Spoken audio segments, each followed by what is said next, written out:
How Spain bankrupted the world's largest empire.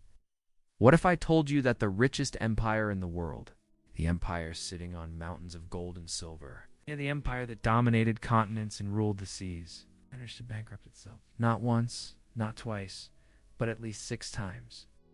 What if I told you its collapse had nothing to do with losing wars or running out of treasure or being invaded, but rather because it had too much money? This is the story of Spain the Empire, where wealth flowed like a river, but poverty spread like a plague.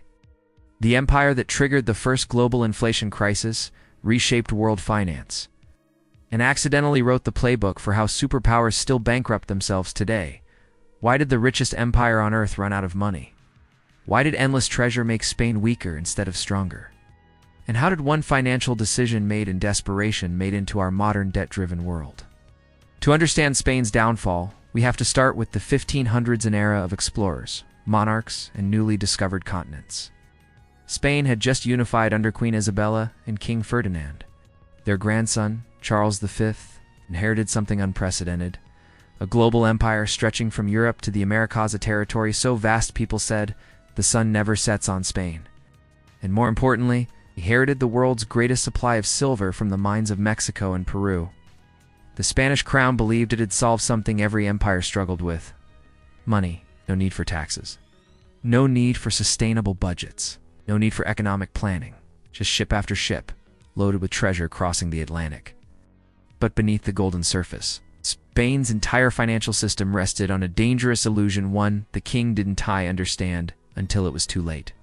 Because the more silver Spain shipped home, the less that silver was worth. And by the time Charles V realized the empire's wealth was eating itself alive, he was already drowning in debt. So how did Spain go from treasures of the New World to the world's most bankrupt empire? The rise of an empire built on silver? When silver from the Americas began pouring in, Spain became the most powerful state in Europe almost overnight. The mines of Potosi, often called the Mountain of Silver, produced so much metal it changed the global money supply. Spanish galleons carried tens of thousands of tons back home. With this treasure, the crown funded armies, conquered territories, and financed political influence across Europe. But there was a catch. Spain didn't invest its wealth. It spent it. Spain didn't build factories. It didn't invest in agriculture. Didn't develop a financial system. It simply consumed lavishly. Royal palaces, European wars, luxury imports, and a massive standing army. The empire's wealth looked enormous from the outside. But inside, Spain had no productive economy. It relied entirely on treasure. And then came the fatal decision that sealed its fate. Borrowing against future treasure? By the mid-1500s, wars in Europe cost more than even silver mines could support. So Spain made a fateful move. It borrowed money against future shipments of treasure. Bankers in Italy, Germany, and the Netherlands lined up to lend. Why wouldn't they? Spain seemed like the safest borrower on earth. It literally brought treasure across the ocean every few months. Loans were arranged through short-term instruments called agentos, the ancestors of modern government bonds. But there was a hidden flaw. Spain's entire credit system depended on getting treasure on time. Storms, pirates, shipwrecks, delays, enemy navies, any disruption meant default. Spiral into bankruptcy, Charles V defaulted. The empire couldn't pay its loans. European banks panicked. Some collapsed. But silver kept coming. So lenders forgave the past and offered new loans. Spain learned the wrong lesson. You can always borrow more if people believe your treasure ships are coming. King Philip II, son of Charles V, fought too many wars. The treasure shipments were already pledged to earlier debts. There was simply no money left. Spain suspended payments again. This time, the entire economy froze. But once again, silver kept coming. Lenders returned. Spain, now fully addicted to debt, kept spending. The price revolution, the world's first global inflation between 1500 and 1650. Prices in Europe rose by 400%, the largest sustained inflation the world had ever seen. The cause? Spanish silver flooding, global markets. The more silver Spain shipped, the less it bought. The empire's own wealth devalued itself. Spain destroyed its economy by being too rich. Bankruptcies number 3, number 4, number 5, Number 6. The 1600s became a cycle. Borrow gives fight, war gives pledge, future silver gives delay, gives default, gives repeat by the end. Spain had defaulted at least 6 times, possibly more, depending on how the debts are counted. This wasn't misfortune, this was structural failure. How the empire collapsed from within? Spain's real economic collapse wasn't dramatic. It was slow, silent, and inevitable. 1. Industries died since treasure made everything expensive. Spanish manufacturers couldn't compete. They shut down. Spain imported almost everything it used. 2. A nation of rent-seekers grew. People stopped working in productive jobs and sought government pensions, royal grants, or church positions. 3. Wealth flew out of Spain. The silver Spain extracted from the Americas didn't stay in Spain. It went straight to Italian bankers, Dutch merchants, German lenders, Ottoman traders, Chinese markets through Manila, Spain was merely the middleman in a global drain. 4. Military power crumbled.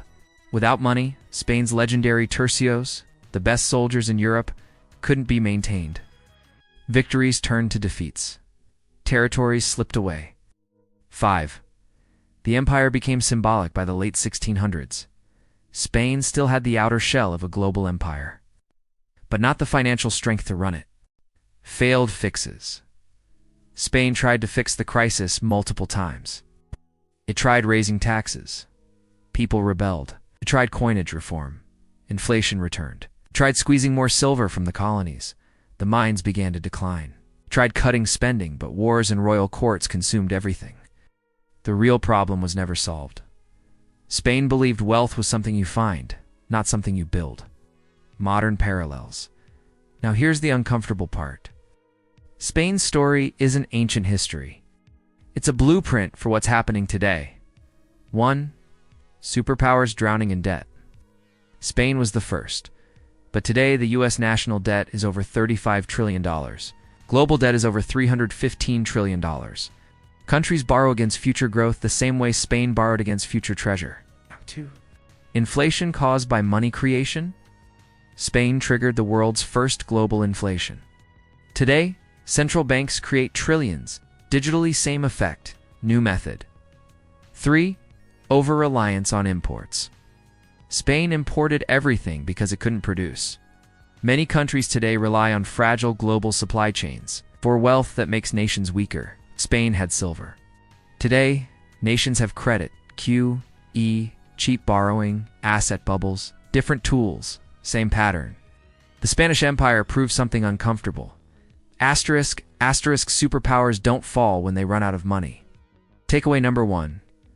Wealth without productivity is an illusion. Spain had more silver than anyone, but almost no industry. A nation that consumes but doesn't produce cannot stay powerful. Takeaway number 2. Borrowing against the future eventually destroys the present. Spain mortgaged decades of treasure. Modern nations mortgage decades of economic growth. The math catches up. Takeaway number 3. Inflation is a slow empire killer. Spain inflated Europe into crisis. Today, inflation quietly erodes savings, wages, and stability worldwide. Spain never believed its empire could collapse. It controlled oceans, it owned continents, it had limitless treasure, but the numbers didn't care. And the same laws of money, debt, inflation, productivity still apply today.